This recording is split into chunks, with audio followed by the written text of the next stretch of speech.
Bismillahirrahmanirrahim. Assalamualaikum warahmatullahi wabarakatuh. Alhamdulillahi rabbil alamin. Wabihi nasta'inu ala umuri dunya waddin. Assalatu wassalamu ala ashrafil anbiya'i wal mursalin. Nabiyyina Muhammadin wa ala alihi wa ashabihi ajma'in, amma ba'du. Akhwati fillah, rahimani wa rahimakunallah. Untuk mengawali konsultasi pada kesempatan kali ini, marilah sejenak kita merenungkan satu firman Allah Subhanahu wa taala yang terdapat dalam surat Al-Mumtahanah di ayat yang ke-10, yang mana Allah Subhanahu wa taala menyebutkan bahwa orang-orang, para wanita yang berhijrah, mereka akan diuji keimanannya. Mereka akan diuji apakah hijrahnya karena Allah Subhanahu wa taala atau karena yang selainnya.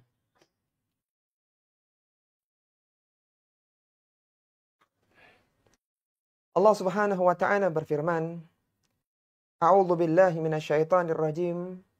Ya ayyuhalladzina amanu idza ja'akumul mu'minatu muhajiratin famtahinuhun.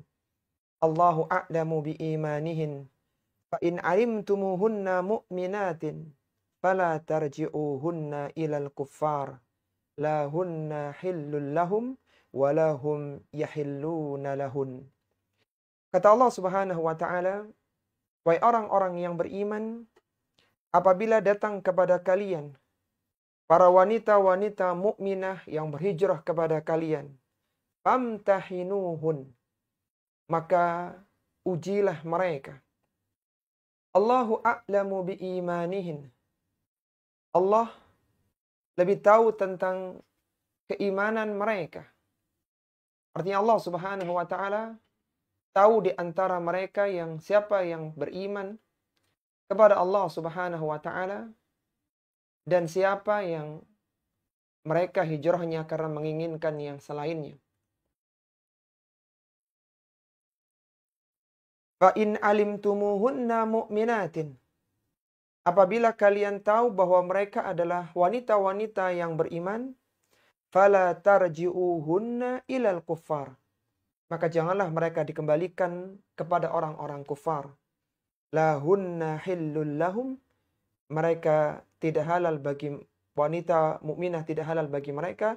Walahum yahilluna lahun. Dan para laki-laki itu tidak halal, para laki-laki kufar tidak halal bagi wanita mukminah.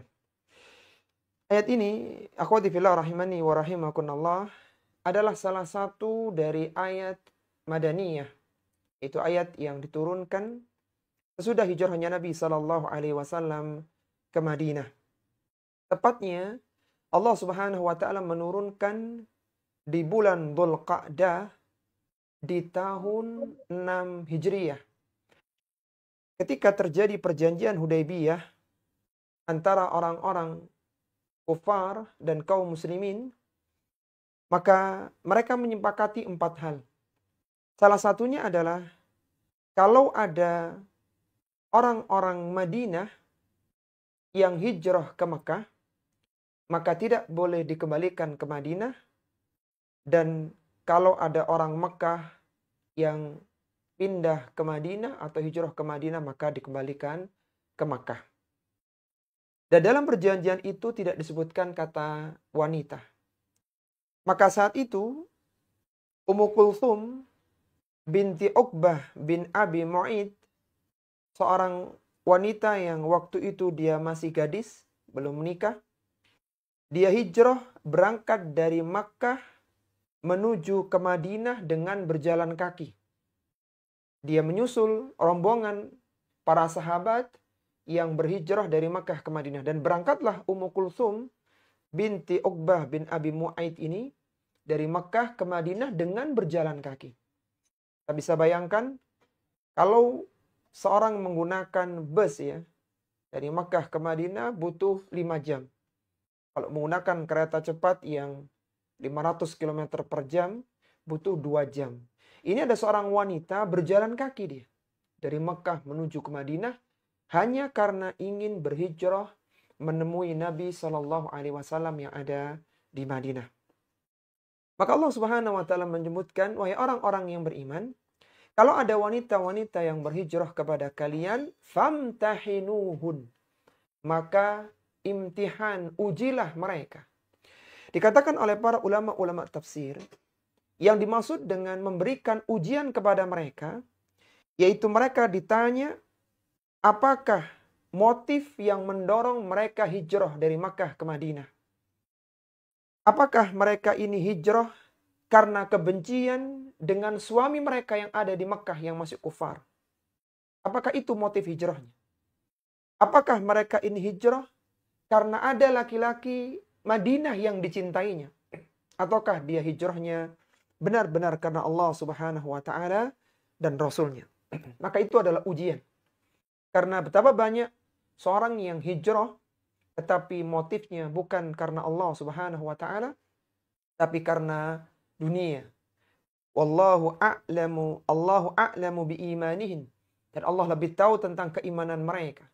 Ini mengingatkan kepada kita, hendaknya seorang muslimah yang berhijrah, meninggalkan masa lalunya, meninggalkan zaman-zaman keawamannya, menuju cahaya yang terang di bawah sunnah Rasulullah Sallallahu Alaihi Wasallam, hendaknya mereka meluruskan niatnya, hijrahnya karena Allah Subhanahu Wa Taala dan Rasulnya. Sehingga Nabi Sallallahu Alaihi Wasallam menyebutkan dalam hadis yang diriwayatkan oleh Umar bin Khattab radhiyallahu taala anhu, Rasulullah Sallallahu Alaihi Wasallam bersabda, "Innamal a'malu binniyat wa innama likulli imri'in ma nawa." Setiap amalan tergantung pada niatnya. Seorang akan diberikan balasan karena apa, tergantung terhadap apa yang ia niatkan. Kemudian Nabi Shallallahu Alaihi Wasallam menambahkan dalam hadis itu, "Faman kanat hijratuhu ilallahi wa rasulihi." Barang siapa yang hijrahnya karena Allah dan Rasulnya, fahijratuhu ilallahi wa rasulih. Maka hijrahnya karena Allah Subhanahu wa Ta'ala dan Rasulnya. Wa man kanat hijratuhu lidunya yusibuha awim ra'atin yankihuha fahijratu ila ma hajara ilaih. Adapun bagi orang-orang yang hijrahnya karena dunia yang ingin didapatkannya atau karena wanita yang ingin dinikahinya, fahijratuhu ila ma hajara ilaih. Maka hijrahnya hanya berhenti pada apa yang ia niatkan. Ada banyak orang yang hijrah meninggalkan masa lalu, masa kelamnya, masa buruknya.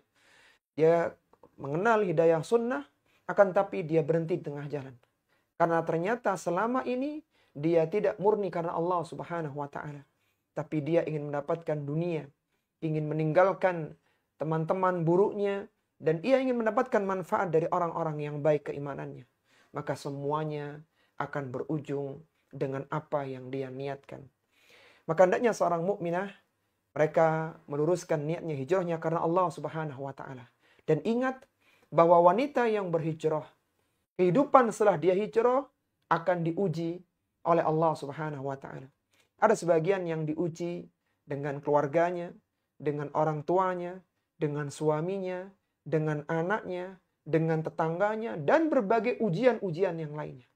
Jadi hijrah adalah pintu awal untuk memulai lembaran kebaikan, tetapi setelah itu akan datang berbagai ujian. Dan itu menunjukkan untuk membuktikan kebenaran niat hijrahnya.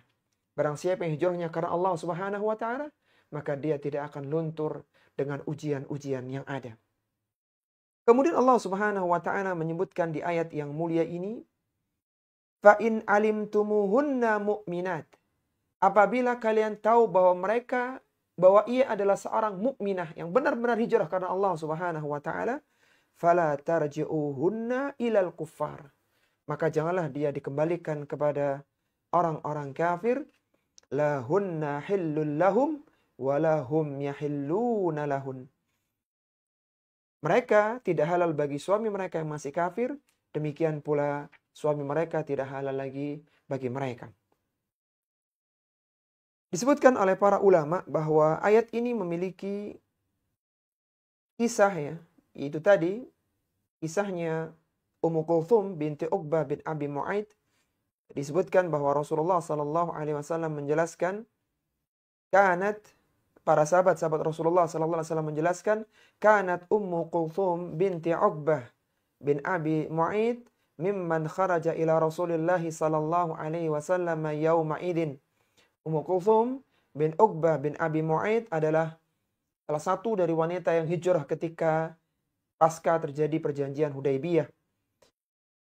Kemudian wahya atikun, dan kondisinya saat itu dia seorang gadis, dia belum menikah.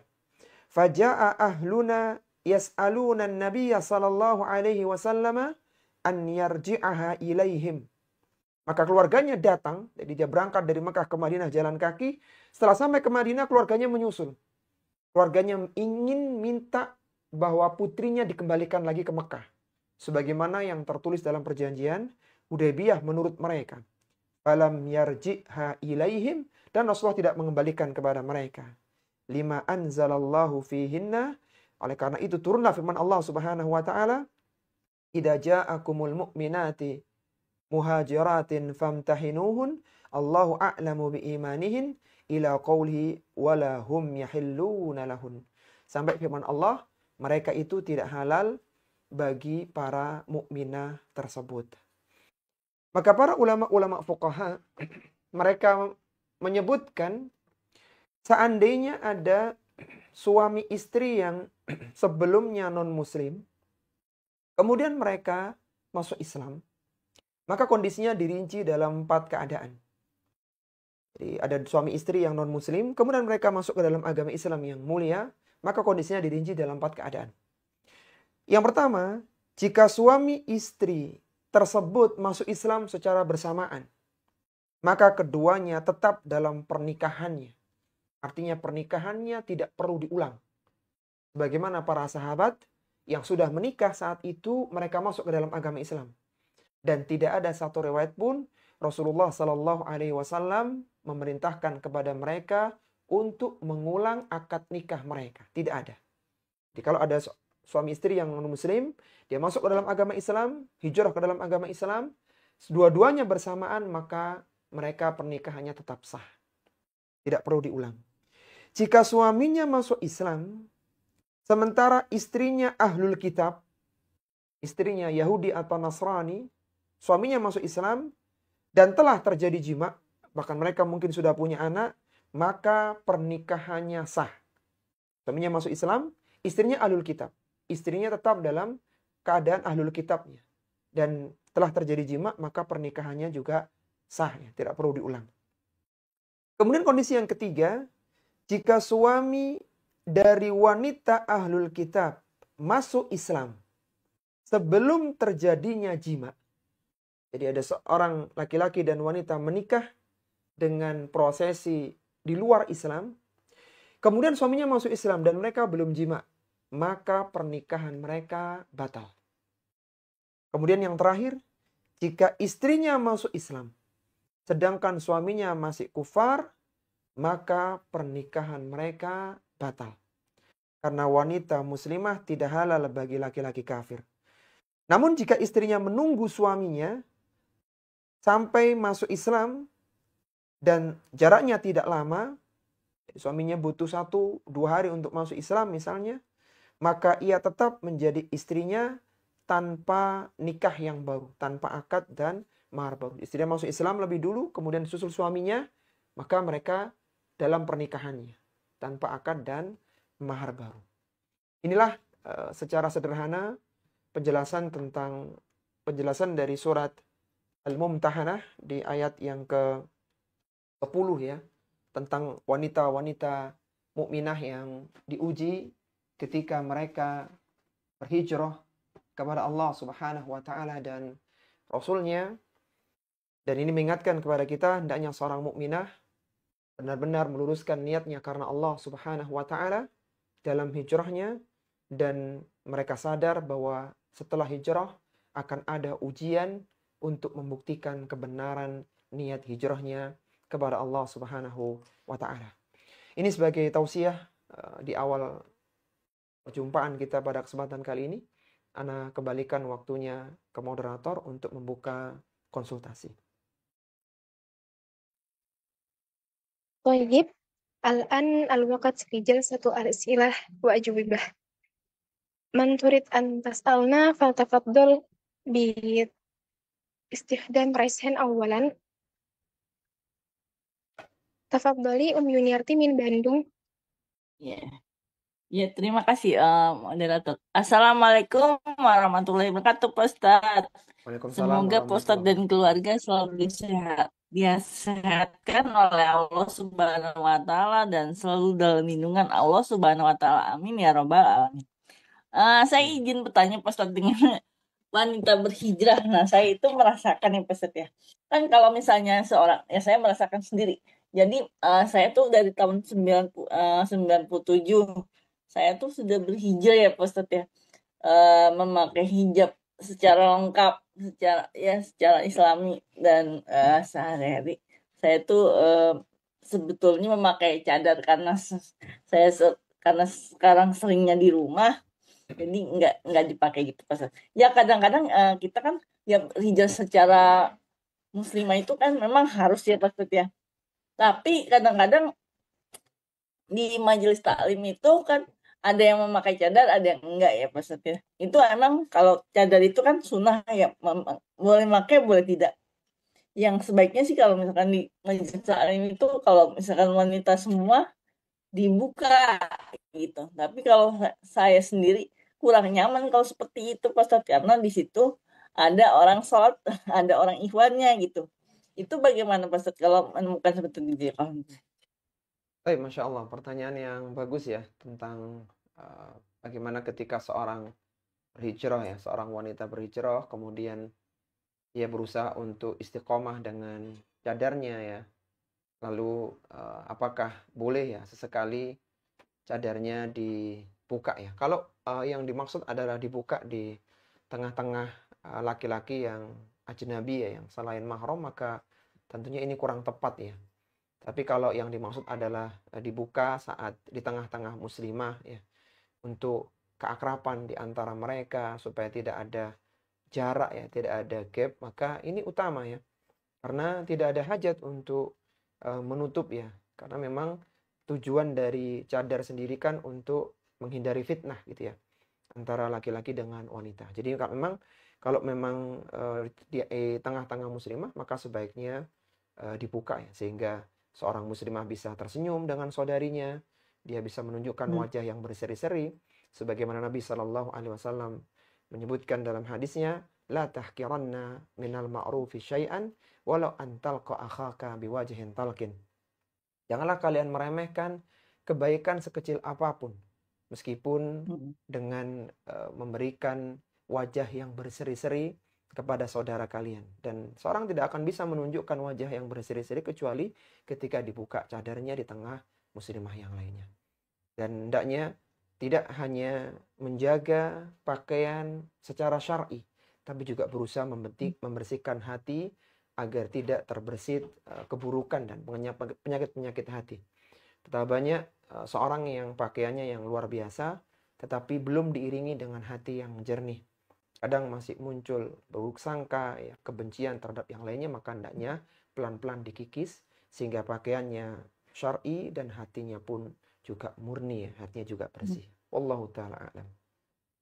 Ya, Pak Ustadz.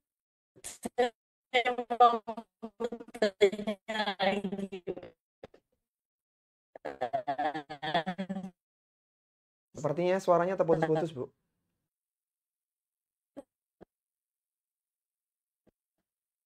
Lagi saya itu kemarin kajian saya yang saya tanya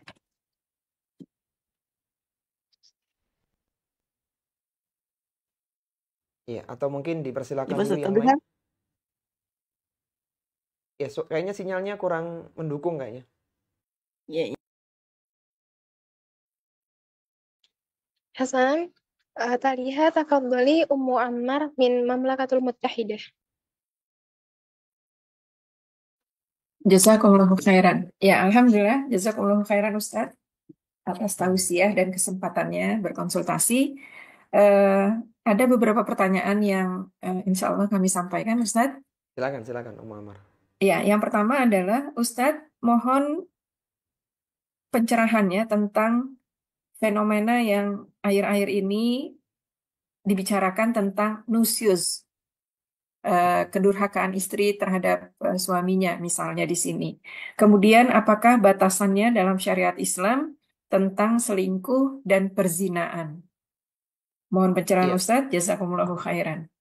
baik, Masya Allah. Pertanyaan sangat bagus ya dari USA tentang nusyuz ya, atau pembangkangan seorang istri terhadap suaminya ya. Iya, disebutkan oleh para ulama-ulama fuqaha ya, bahwa nusyuz itu di antara salah satu penyebab bolehnya seorang suami itu berpisah dari istrinya. Dan pembangkangan itu tergantung dari level pembangkangannya, artinya level nusyuznya. Bisa dia levelnya ringan, kemudian sedang, bahkan bisa pada level yang berat. Ketika seorang wanita melakukan nusyuz, pembangkangan kepada suami, dan itu masih ringan, maka hendaknya suami menasihatinya. Adapun ketika sudah mulai agak meningkat, bahkan berat, maka suami boleh melakukan hajar, jadi berpisah, ranjang.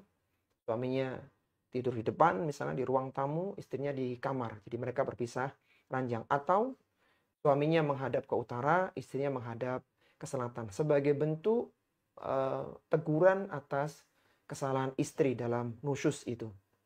Dan sebagian menyebutkan kalau sampai pada level tertentu, maka suami diperbolehkan memukul untuk memberikan pelajaran. Tentunya pukulan yang tidak melukai, yang tidak meninggalkan bekas ya, dan semisalnya. Itu menunjukkan bahwa nusyuz ini bukanlah perkara yang sederhana.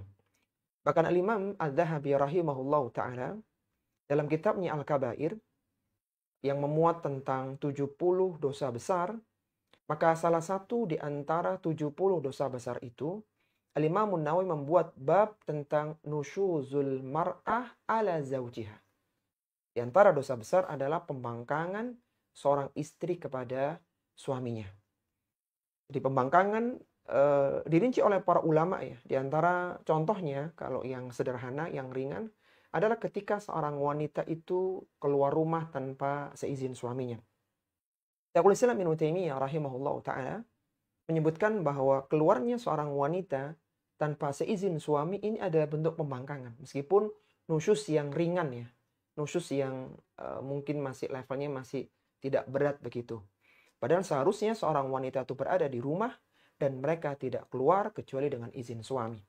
Sebagaimana firman Allah Subhanahu wa taala, "Waqarna fi buyutikunna wa la tabarrajna tabarrujal jahiliyatil ula." Hendaknya kalian tetap di rumah-rumah kalian, tempat tinggal kalian, dan janganlah kalian bertabarruj sebagaimana tabarrujnya orang-orang jahiliyah yang terdahulu. Sehingga keluarnya wanita dari rumah tanpa seizin suami itu juga merupakan pembangkangan meskipun levelnya ringan. Adapun yang lainnya seperti misalnya durhaka kepada suami, tidak mentaati suami terutama dalam urusan ranjang, apalagi sampai naudzubillah terjadi perselingkuhan, maka itu adalah nusyuz yang berat. Hingga ada beberapa tahapan perbaikannya, bisa dengan nasihat, bisa dengan dihajar, atau bahkan bisa dipukul ya. Tentunya dengan pukulan yang tidak melukai dan tidak membekas. Dan kalau memang tidak bisa dipertahankan, maka nusyuz ini bisa menjadi penyebab perpisahan antara suami dan istri. Jadi nusyuz itu salah satu sebab perpisahan suami dan istri, meskipun nusyuz ada tingkatannya. Begitu Ummu Amar, wallahu taala a'lam. Iya Ustaz, tambahan sedikit dari pertanyaan tadi, pertanyaannya di sini, apakah sebenarnya dalam Islam itu tidak ada yang namanya selingkuh ya Ustaz? Iya, kalau selingkuh dalam arti seorang wanita melakukan perzinaan ya dengan hubungan selain suaminya, maka itu dibahas oleh para ulama ya, dibahas oleh para ulama. Jadi itu adalah salah satu bentuk perselingkuhan. Bahkan tidak hanya masalah itu, apakah anaknya nanti dinasabkan ke laki-laki yang menzinai wanita tadi ataukah kepada suaminya, itu dibahas. Jadi ada pembahasannya. Secara sederhana, wanita yang melakukan demikian ya waliyadzubillah, maka dia melakukan fahisyah, maka dia melakukan sesuatu kekejian yang seandainya dia berada di rumah kemudian dia melakukan hal yang demikian, maka ini adalah penyimpangan yang besar sekali. Dan suami boleh menceraikan istrinya karena alasan tersebut. Baik, kemudian seandainya suaminya tetap mempertahankannya dengan berbagai hal, dia dipertahankan dan istrinya benar-benar melakukan perzinaan sampai membuahkan anak begitu. Maka berdasarkan sabda Nabi Shallallahu Alaihi Wasallam, anak yang dikandung oleh wanita itu, bahkan yang dilahirkan itu dinasabkan ke suami yang sah, bukan ke laki-laki yang menzinainya. Meskipun itu secara benih itu dari orang lain. Sebagaimana disebutkan oleh Nabi Shallallahu Alaihi Wasallam bahwa anak itu untuk pemilik ranjang, yaitu suami yang sah, sedangkan bagi laki-laki yang menzinai itu tidak mendapatkan apa-apa. Jadi ada pembahasan tentang masalah ini, tentang perzinaan secara khusus dan juga perselingkuhan ya. Artinya naudzubillah min dzalik, seorang wanita yang berzina dengan laki-laki selain suaminya. Wallahu taala a'lam. Iya, Ustaz. Jazakumullahu khairan. Pertanyaan kedua, Ustaz. Tafadhol. Tapi ini ada 2 pertanyaannya. Iya, silakan. Assalamualaikum warahmatullahi wabarakatuh. Ustadz, mohon Assalamualaikum nasihatnya. warahmatullahi wabarakatuh. Misalnya kita ingin mempertahankan rumah tangga terhadap suami yang berselingkuh, tetapi sudah dimaafkan, tapi kelihatannya ada indikasi berselingkuh lagi. Sampai kapan kita bisa mentoleransi suami yang selingkuh ini, mengingat juga bahwa kita bilang dalam diri, sudah tua ya sudahlah, terima saja. Apakah sebaiknya dipertahankan yang seperti itu atau sebaiknya bercerai? Karena selain perselingkuhan juga ada indikasi misalnya suami lebih cinta dunia, banyak melakukan hal-hal yang sebenarnya itu menjauhkan diri dari akhirat. Jazakumullahu khairan atas nasihat Ustaz. Mungkin yang satunya nanti ini Ustaz. Iya, baik, Masya Allah. Pertanyaan yang luar biasa ya dari USA tentang bagaimana ketika seorang wanita itu mendapati suaminya berzina begitu ya. Kita ingat dengan satu firman Allah Subhanahu wa taala. Allah Subhanahu wa taala menyebutkan wala taqrabuz zina innahu kana fahisyatan wa sa'a sabila. Janganlah kalian mendekati zina, sesungguhnya perzinaan adalah fahisyah, adalah kekejian dan juga jalan yang sangat buruk sekali. Maka perzinaan adalah sebuah dosa besar ya. Bahkan seorang yang sudah menikah kemudian dia berzina, hukumannya lebih berat ya. Ketika dia hidup dalam negara Islam yang menerapkan hukum Islam, maka hukumannya lebih berat daripada seorang laki-laki yang perjaka yang berzina waliyadzubillah. Kalau yang belum menikah maka diasingkan selama setahun, dan kalau yang sudah menikah maka dirajam sampai dia meninggal dunia. Dan ini menunjukkan tentang buruknya perzinaan. Sampai-sampai Nabi SAW menyebutkan dalam hadisnya, la yazni zani hina yazni wa huwa mu'min. Tidaklah berzina seorang pezina ketika dia berzina itu dia sedang memiliki iman. Ini menunjukkan ketidaksempurnaan iman ketika seorang naudzubillah berzina. Bahkan dikatakan oleh Abdullah bin Abbas, yunza'u minhu nurul imani fi zina. Dicabut cahaya keimanan di dalam perzinaan. Bahkan disebutkan oleh Amr bin Maimun ketika dia melihat sekelompok kera yang merajam temannya, dan Amr bin Maimun pun juga ikut merajam. Di sini ada dalam Sahih Bukhari. Kata Amr bin Maimun, ra'aitu fil jahiliyah qiradatan. Aku melihat dalam ketika masih jahiliyah kera-kera ya, ijtama'a 'alaiha qiradatan qad zanat, yang mereka berkumpul menghukumi kera lain yang berzina. Farajamuha, maka kera itu merajam kera yang berzina tadi, farajamtuha ma'ahum. Dan aku pun, kata Amr bin Maimun, itu juga ikut merajam kera tersebut. Jadi kera saja binatang itu mereka tidak suka dengan perzinaan. Di sini dalam Sahih Bukhari nomor 3636. Maka ini semua menunjukkan tentang buruknya perzinahan.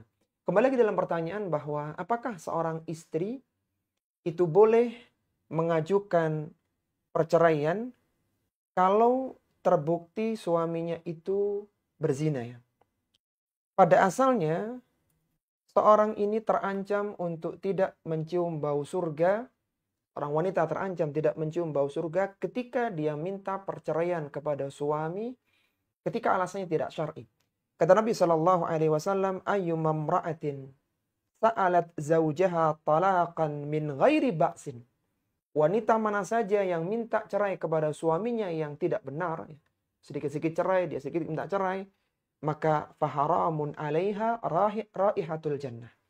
Maka dia diharamkan untuk mencium bau surga. Ini secara umum bahwa seorang hendaknya tidak bermudah-mudahan dalam meminta perceraian. Tetapi ketika tadi permasalahannya adalah perselingkuhan, perzinaan, dan setelah dipertimbangkan dengan berbagai hal, bahkan dengan pihak keluarga, insya Allah setelah perceraian lebih bagus, maka silakan ditempuh cara yang demikian.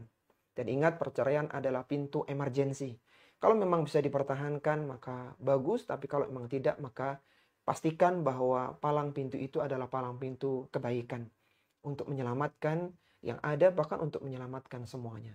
Sehingga secara sederhana bahwa kalau memang alasannya demikian, maka itu salah satu dari alasan yang dibenarkan seorang wanita untuk mengajukan perceraian. Tentunya setelah dipertimbangkan secara panjang maslahat dan madarat dari perceraian yang akan diajukan. Wallahu ta'ala a'lam. Masya Allah. Ya Ustadz, jazakumullahu khairan. Pertanyaan terakhir Ustadz.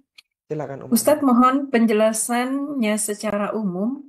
Misalnya ada kasus seorang ayah meninggal dunia, dari keluarga ayah yang tersisa hanya 2 adik perempuan ayah, dan di keluarga saya, ayah meninggalkan 1 orang istri dan 2 anak perempuan. Apakah adik perempuan ayah saya mendapatkan warisan? Jazakumullahu khairan atas penjelasan Ustadz. Jazakumullahu khairan. Jadi yang masih ada berarti adik, siapa saja Amar? Yang Dari ketika ayah meninggal ya? Adik perempuan. Adik Ya, perempuan. adik perempuan ayah. Saudaranya ayah berarti, siap. Kemudian yang ada lagi? Anaknya Istri. perempuan, Anak istri perempuan, 1, istri anak 1. perempuan 2. Baik. Jadi yang masih Iya. ada ketika ayah meninggal adalah istri, kemudian anak perempuan 2 sama saudara, begitu ya? Iya. Berapa bagian mereka gitu, secara sederhana begitu ya?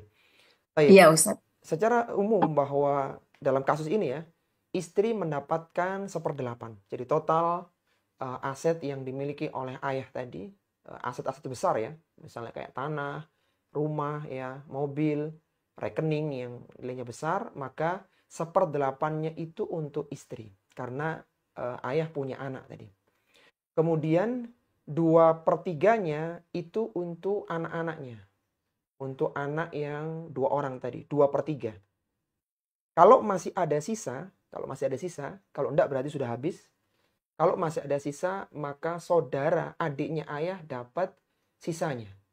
Saudara ayah dapat, adiknya ayah dapat sisa ini dari jalur asobah, asobah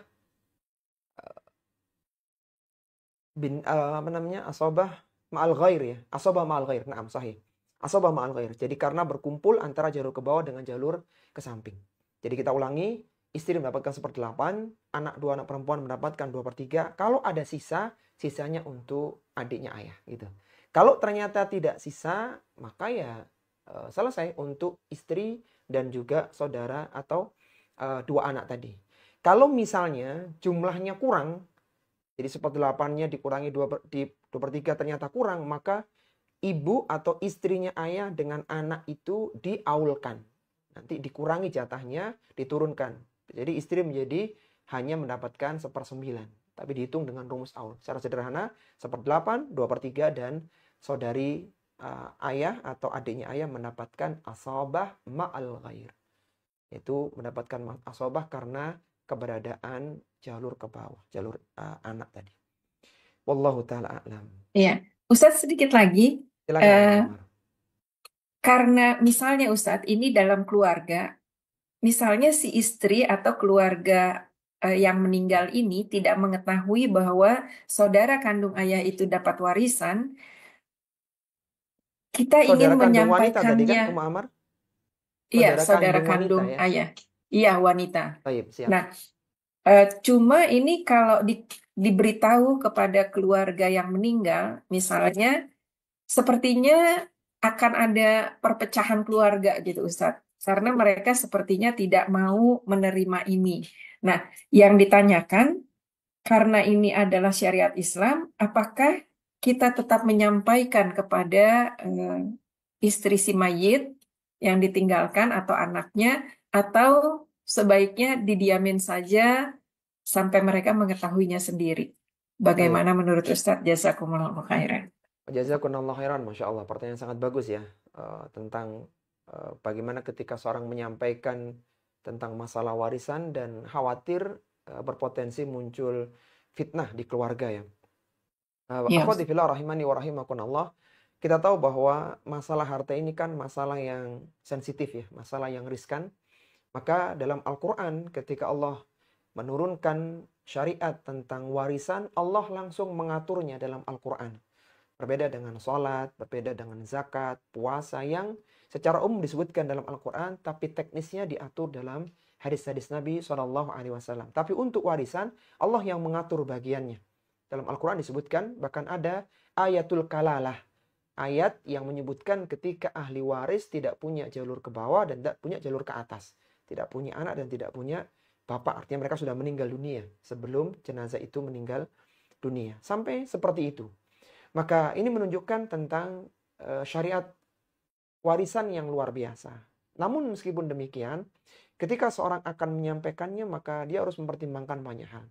Ketika dirasa akan memecah silaturahmi ya, hubungan kekerabatan dan sebagainya, maka dia cari timing yang tepat. Misalnya ketika momentum, semuanya sedang berkumpul ya, kemudian mereka dalam kondisi sedang prima, bukan dalam kondisi yang saling menahan keuangan mereka, dan banyak hal lagi yang lainnya, cari momentum itu. Atau mungkin lewat orang yang dianggap didengar di keluarga itu, untuk menjelaskan bahwa seharusnya pembagiannya demikian.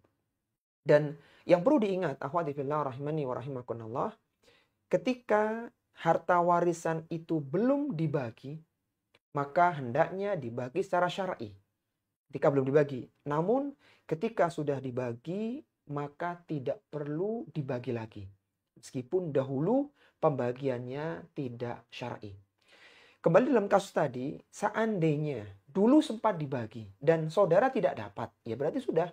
Ya seandainya seharusnya saudara dapat, berarti mereka zalim kepada saudaranya. Seandainya tidak, seharusnya dapat, kemudian tidak dapat. Tapi misalnya setelah dihitung, oh saudara nggak dapat nih, sudah habis dengan ibu dan juga anaknya ayah begitu. Ya sudah, berarti selesai. Intinya ketika sudah dibagi, tidak perlu diulang lagi pembagian. Seandainya ada kesalahan, maka kesalahan ditanggung oleh orang-orang yang dulu membagi warisan. Akan tapi ketika warisan itu belum dibagi, maka saat itulah kita berusaha menyampaikan dengan cara yang santun, seharusnya begini pembagiannya. Ibu mendapatkan 1/8, 2 anak perempuan 2/3, dan sisanya untuk saudara. Dan pastikan semua pihak siap untuk pembagian secara Islami tersebut. Wallahu ta'ala a'lam. Ya Ustadz, jazakumullahu khairan. Wa jazakumullahu khairan. Silakan ditunjuk moderator. Baik, ba'daha tafadhali Idad Islami min Faransa.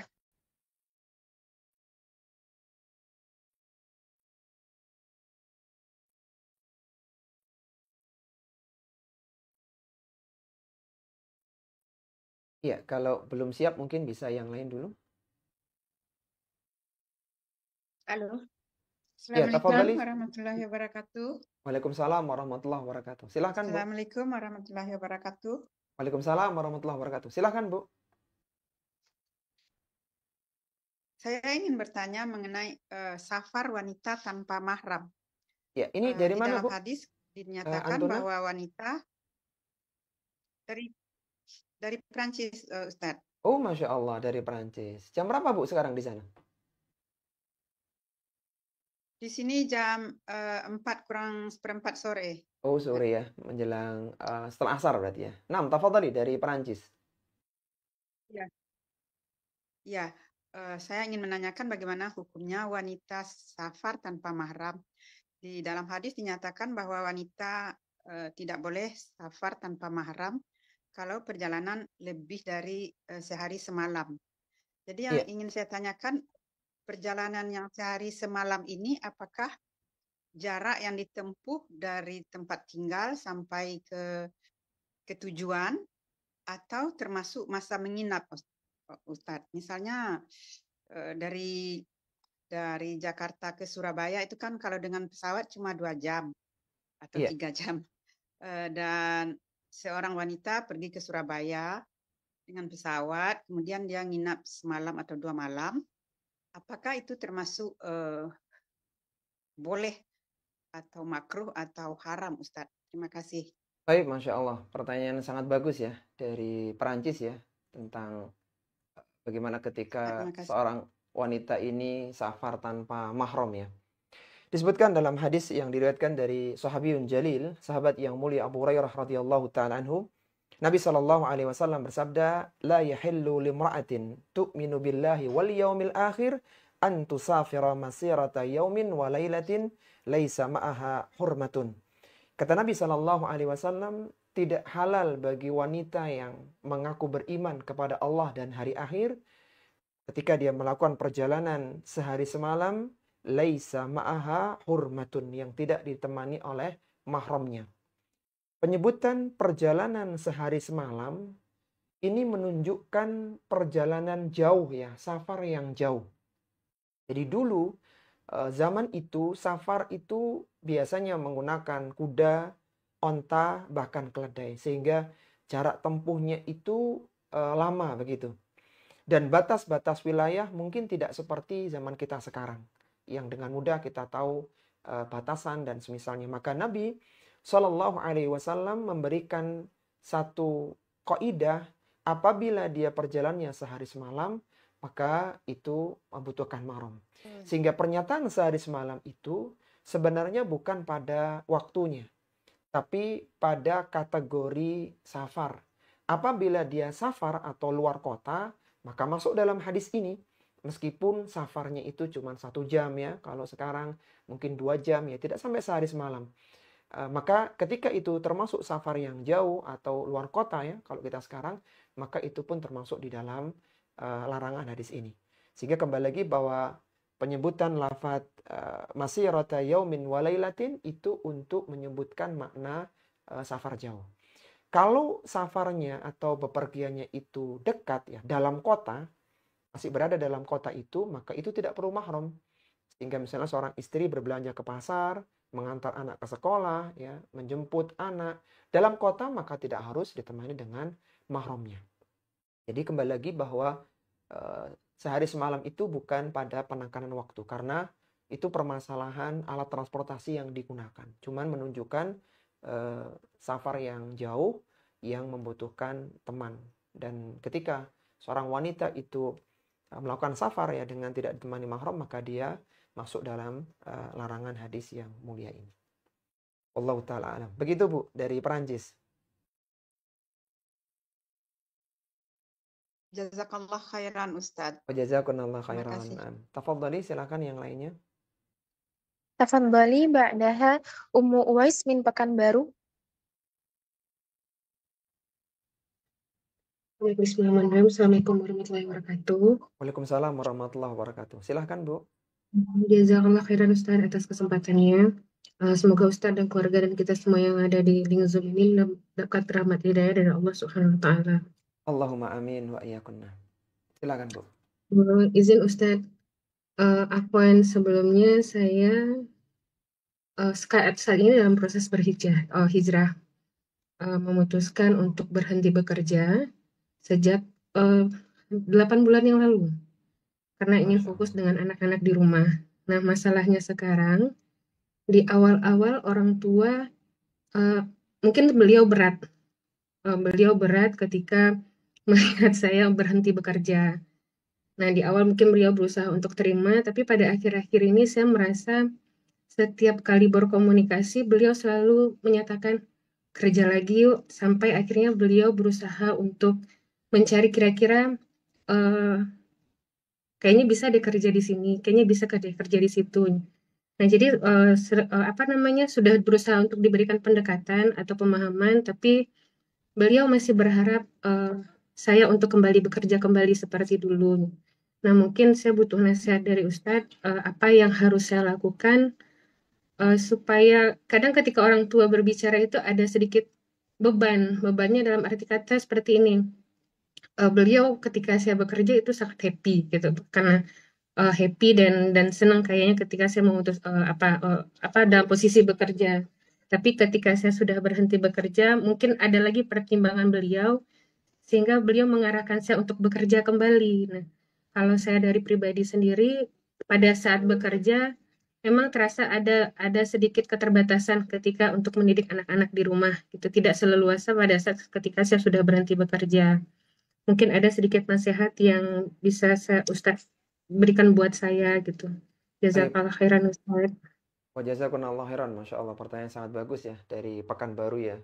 Bagaimana ketika seorang wanita berhijrah dan salah satu keputusan yang diambil adalah resign dari tempat kerjanya. Yang pertama, akhwati fillah rahimani wa rahimakumullah, kita harus tahu bahwa pada asalnya seorang wanita itu dinafkahi ya, bukan menafkahi. Kalau ada wanita yang belum menikah, maka nafkahnya, makannya, pakaiannya, tinggalnya itu semua ditanggung oleh bapaknya, oleh ayahnya. Sampai kapan? Sampai dia menikah. Kalau dia nanti sudah menikah, maka nafkahnya, makannya 3 kali sehari, kalau dia makan 3 kali sehari, kemudian pakaiannya, bahkan tempat tinggalnya ditanggung oleh suaminya. Sebagaimana Allah Subhanahu wa taala berfirman dalam Al-Qur'an, "Ar-rijalu qawwamuna 'alan nisa bima faddalallahu ba'dahum 'ala ba'd wa bima anfaqu min amwalihim." Laki-laki adalah pemimpin bagi kaum wanita. Allah Subhanahu wa taala melebihkan sebagian laki-laki dari yang lainnya. Bima anfaqu wa bima anfaqu min amwalihim. Kenapa laki-laki lebih dari wanita? Karena laki-laki yang menafkahi wanita dengan harta-harta mereka. Kembali lagi bahwa pada asalnya wanita ini dinafkahi bukan menafkahi.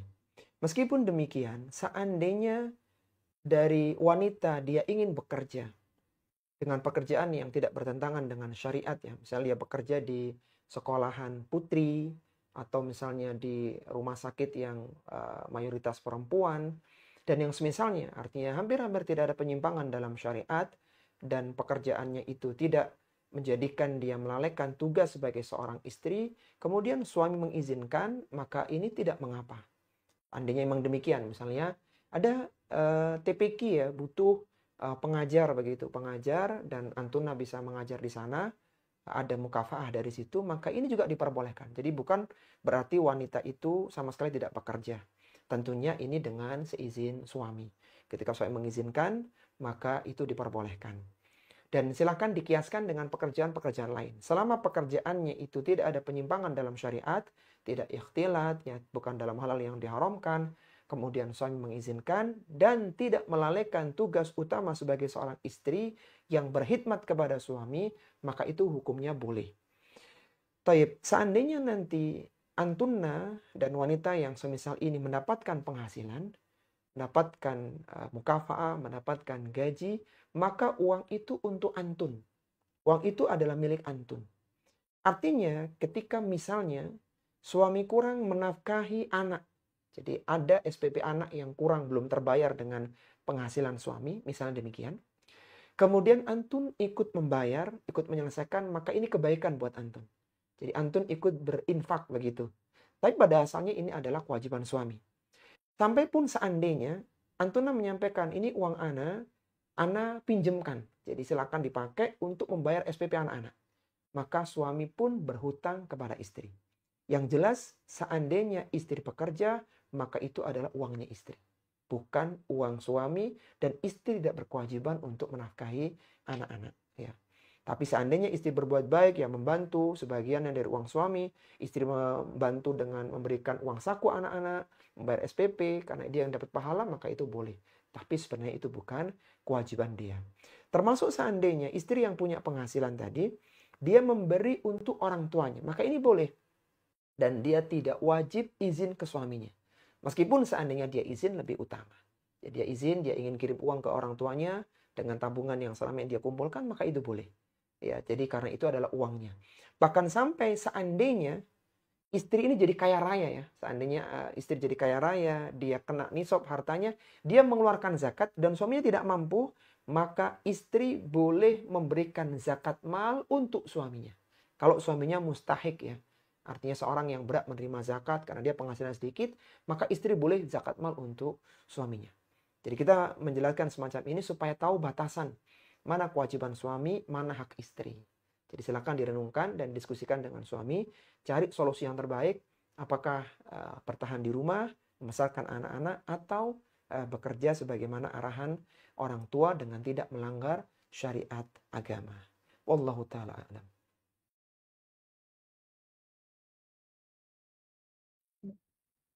Baik, jazakallah Baik, khairan Ustaz. Jazakumullah khairan. Silakan yang lainnya. Taliha Takabali Dewi min Depok.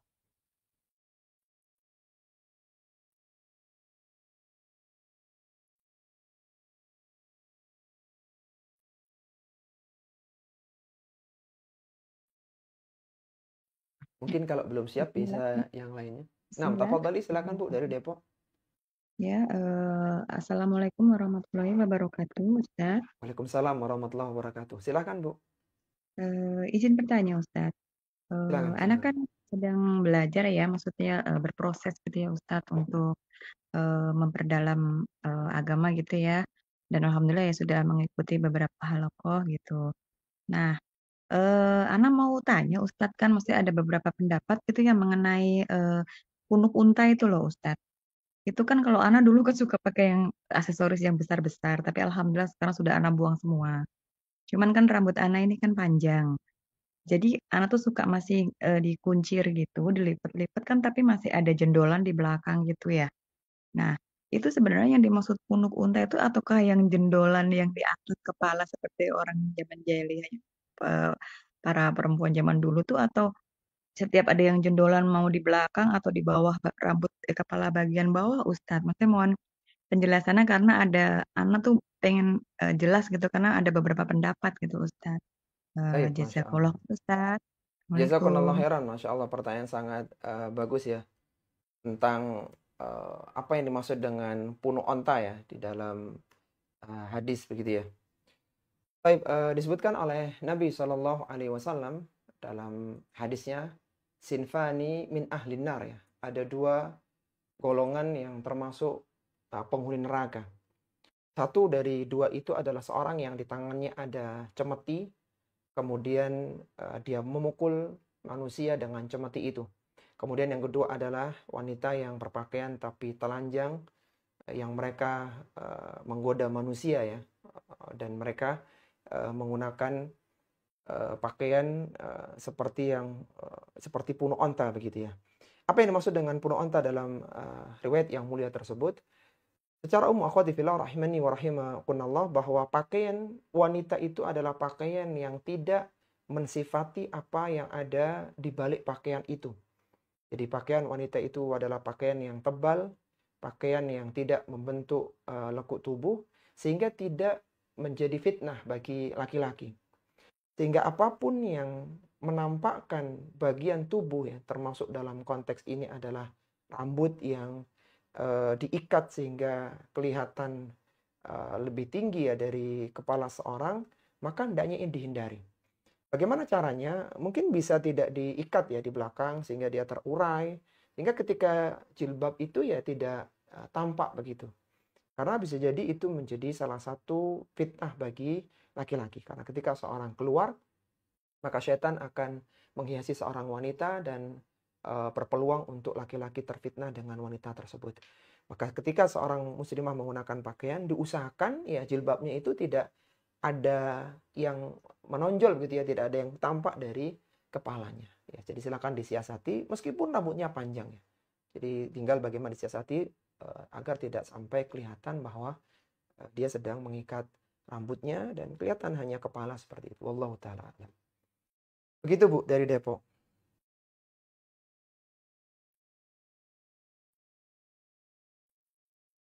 Ya, silakan mungkin dilanjut yang lainnya. Nah, ma'dziratan ya Ustadz, bakiyat thalathun nisa naktafi au nastamir. Mungkin ringkas saja ya. Baik. Iya, atau mungkin ini yang Al-akhirah terakhir ini kayaknya. Mm, Pertanyaan baik. terakhirnya. Silakan.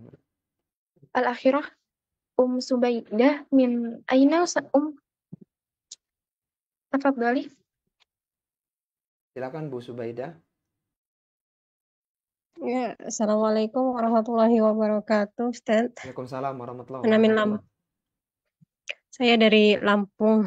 Masya Allah. Tafadhali, silakan Mas dari Ustaz, Lampung. saya ingin bertanya bagaimana cara pembagian warisan untuk anak yang sekarang anak perempuan 1 dan laki-laki 3.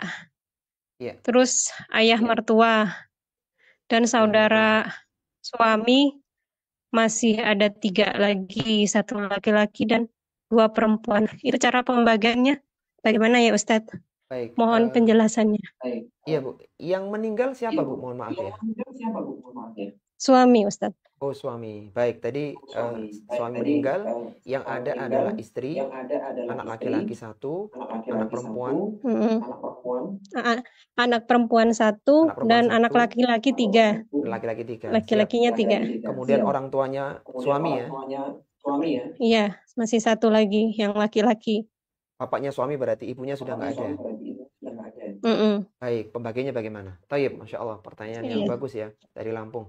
Taib, dalam kasus ini maka istri mendapatkan 1/8. Istri mendapatkan 1/8 karena suami punya anak, begitu ya. Kemudian bapaknya suami itu mendapatkan 1/6 karena ada anak laki-laki. Istri 1/8, bapak mendapatkan 1/6. Sisa harta itu dibagi untuk anak-anak.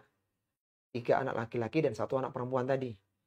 1 laki-laki itu jatahnya 2 kali perempuan. Sehingga mudahnya, karena tadi ada 3 laki-laki 1 perempuan, maka 3 ini dikali 2.